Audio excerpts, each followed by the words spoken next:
Good evening, defense aspirants. So today we will be discussing about a normal but important thing when it comes to the SSBs.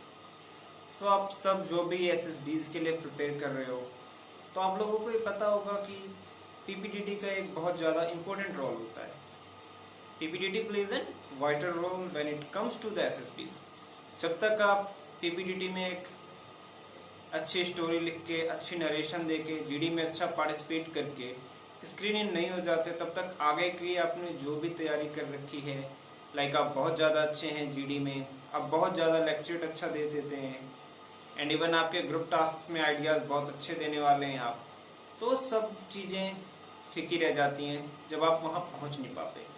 तो आज हम बात करेंगे उससे पहले का जो पीपीडीटी का प्रोसेस एंड जो टैट जो आपका सेकंड पार्ट होता है स्क्रीन होने के बाद, जो साइक का मेन पार्ट माना जाता है. लगभग 70% अगर साइक टेस्ट की वैल्यू दी जाए तो वो टैट पे डिपेंड होता है. तो सबसे पहले तो जो पीपीडीटी होती है वो एक अनप्रेडिक्टेबल प्रोसेस है. उसमें आप ये नहीं प्रिडिक्ट कर सकते कौन स्क्रीन इन होने वाला है या कौन स्क्रीन आउट होने वाला है. तो एक माना जाता है, बहुत से पैरामीटर्स हैं जिसके ऊपर जज किया जाता है. लाइक पहला पैरामीटर होता है आपकी परसेप्शन कैसी है. सेकंड पैरामीटर होता है कि आपने स्टोरी किस वे में फ्रेम की है. थर्ड पैरामीटर होता है कि आपने स्टोरी तो फ्रेम कर ली, बट देन आपका जो नरेशन होने वाला है वो कैसा होने वाला है. देन आफ्टर आता है आपका मेन ग्रुप डिस्कशन का पार्ट, कि ग्रुप में within the group how you have participated. So apart from these things, इन चीजों के बाद फिर डिसाइड होता है, और साथ में आपका OIR का टेस्ट होता है. देन डिसाइड होता है कि क्या रिजल्ट होने वाला है, क्या नहीं होने वाला है. कई बार लोग इस चीज से नाखुश भी होते हैं कि नहीं, हमारा इफेक्टिव रिजल्ट नहीं आया. बट फिर भी ये तो चलो एक प्रोसेस है, आप जैसा इसमें करोगे, जैसा भी you will be performing, result उस हिसाब से आएगा. कई बार मे भी हो जाता है कि नहीं, हमें जैसा हम चाहते हैं उस टाइप का रिजल्ट हमें नहीं मिल पाता, बट स्टिल हमें उसको ऐसा नहीं करना है कि हम प्रोसेस को खराब बोल देंगे, ऐसा कुछ. We will be performing at our best and then we will be leaving the rest on the accessors, those who are going to access us. So simply, अगर कोई भी नया एस्पिरेंट जो स्टार्ट करता है ना प्रिपरेशन, तो फर्स्ट ऑफ ऑल मान के चलो वो सीखता है कि स्टोरी में क्या करना है, कैसे करना है. देन फिर क्या होता है, कुछ दिनों बाद वो इधर उधर सर्च करने लग जाता है. SSB भोपाल में कौन सी पिक्चर आई, AFSB देहरादून में कौन सी पिक्चर आई, NSB विजाग में कौन सी पिक्चर आ रही है, NSB कोलकाता में कौन सी पिक्चर दिखा रहे हैं, ओके SSB इलाहाबाद में कौन सी पिक्चर आई है. सबसे पहले तो ये चीजें होती हैं. आप किसी भी अगर टेलीग्राम ग्रुप है, व्हाट्सएप ग्रुप है, या यूट्यूब की वीडियोस देख लीजिए, आप किसी भी चीज की डिस्कशन होती है, तो वहां पे you can find these things that candidates will be asking for these type of silly questions, which was the picture in the PPDT for Allahabad, for Kapurthala, Varanasi, Mysore. जितने भी बोर्ड्स हैं हर एक के बारे यही होती है कि यहाँ पे कौन सी पिक्चर शो हुई, कितने स्क्रीन इन किए गए, कितने ग्रुप में कितने थे, तुम्हारे ग्रुप में से कितने को लिया गया. But these things are not of any use. Yes, literally ये चीजें बिल्कुल भी यूज की नहीं है. आप इन चीजों पे अगर अपना टाइम वेस्ट कर रहे हो, प्रीसियस टाइम अगर वेस्ट कर रहे हो ना, तो वो बिल्कुल भी आपका वर्थ नहीं है. रीजन मैं आपको एक कुछ एग्जांपल देता हूं. ऐसा होता है कई बार कि सेम कैंडिडेट जो स्टोरी लिख के स्क्रीन इन होता है, सेम स्टोरी बनाने के बावजूद दूसरा कैंडिडेट स्क्रीन आउट हो जाता है. तो बताइए उसमें क्या होगा. एक्सेसेस भी सेम है अगर, तो वहां पे अगर ये चीज एम्बिग्युइटी होती है तो क्यों होती है. रीजन कि सिर्फ मतलब स्टोरी पे जज करना इज नॉट अ पैरामीटर. और अगर मान के चलो आपको एग्जैक्ट अगर पिक्चर मिल भी गई, वो कि ठीक है जी, मान लिया कि आपने जो भी पूछा लोगों से, 10 लोगों से पूछा, you talk to them and then you got to know that this picture was there and fortunately you got the same picture. क्या इस चीज की कोई गारंटी है कि आप वो सेम स्टोरी लिख के, जिससे आपका कोई दोस्त या जिसके थ्रू आपको ये पता चला वो स्क्रीन इन हुआ, क्या आप स्क्रीन इन हो जाओगे उससे? नहीं होगे. ऐसा कुछ नहीं है. So don't waste your time. Simply आपको क्या करना है, आपको रेदर देन कि आप टैट में कौन सी पिक्चर आई, पीपीडीटी में कौन सी पिक्चर आई, तो ये कोई रट्टा मारने की चीज नहीं है, दिस इज नॉट अबाउट रट्टाफिकेशन। और अगर ऐसा ही कुछ होता कि नहीं सिर्फ स्टोरी देख के कि हाँ स्टोरी आपने बहुत ज्यादा अच्छी बना ली है, उसके बेस पे अगर सिलेक्शन होती फिर तो हो गया। फिर तो आपको यहाँ पे एक साथ में क्लॉज होता ना कि स्टोरी राइटर्स हमें अच्छे चाहिए।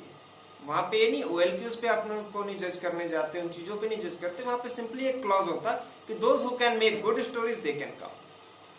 Simple the thing is that आप उस स्टोरी से कितना ज्यादा रिजेंबल करते हो, आपकी साइट क्या निकल के आ रही है उस चीज से, दैट मैटर्स द मोस्ट। तो आपको इन चीजों की तरफ बिल्कुल ध्यान नहीं देना कि कहाँ पे PPTT में क्या रखा था क्या नहीं।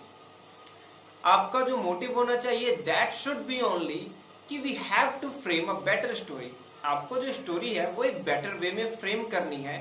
और फ्रेमिंग क्या होगी स्टोरी की, सिंपली कोई भी स्टोरी आप बनाओगे तो सबसे पहला आपकी स्टोरी में एक मेन हीरो होता है, तो मेन हीरो का introduction of the central character और हीरो।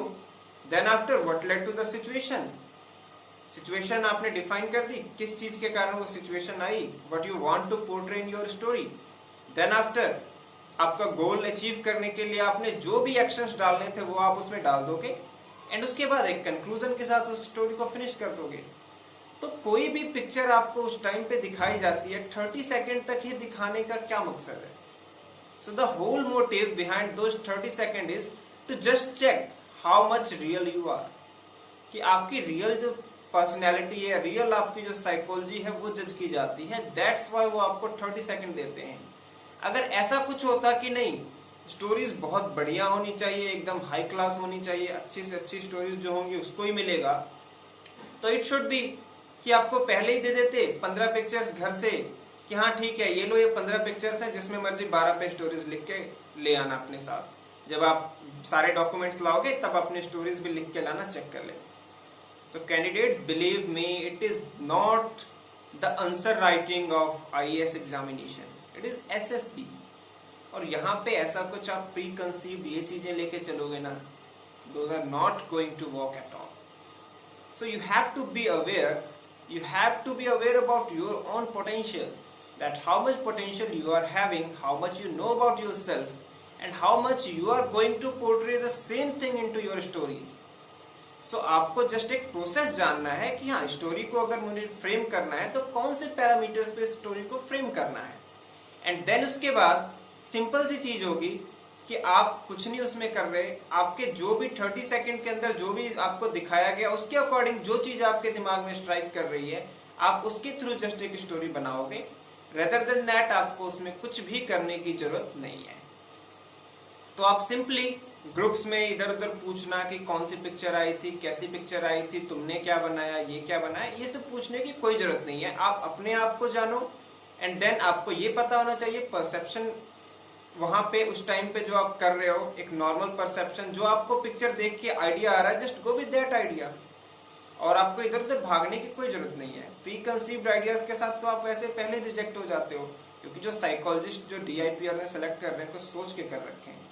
ऐसा नहीं है कि उनको पता नहीं चलता आप प्री कंसीव्ड आइडियाज के साथ आ रहे हो। Just relate to the stimulus, जो भी स्टिमुलस आपको उस टाइम स्टोरी में मिल रहा है, जो आपको पिक्चर सामने दिखाई जाती है वो आपको स्टिमुलस दे रही है, तो आप जाओ। न्यूट्रल पिक्चर आपको मिल रही है, नहीं कुछ स्टिमुलस दिख रहा, तो भी न्यूट्रल जो बैकग्राउंड वगैरह है जैसे कैरेक्टर्स दे रखे हैं उसके हिसाब से आप जाओ एंड अपनी एक नॉर्मल सी स्टोरी बनाओ विद सुटेबल एक्शन, जो भी आपका गोल है उसको फुलफिल करने के लिए।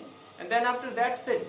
आपको नहीं है जरूरत टैट की पिक्चर्स पूछने की इधर उधर जा जाके या PPTT की पिक्चर, क्योंकि ये प्री तैयारी नहीं है, ये तो एग्जैक्ट तैयारी है कि जो आपको पता है उस चीजों के साथ जस्ट आपको उस टाइम पे you have to perform. So I hope you will like this video, and और भी जो कैंडिडेट्स हैं जो इधर उधर अपना टाइम वेस्ट कर रहे हैं, rather than wasting that time, आप उनको भी सजेस्ट करो कि गो थ्रू हो एक बार, ताकि उन्हें भी पता चले चीजों का।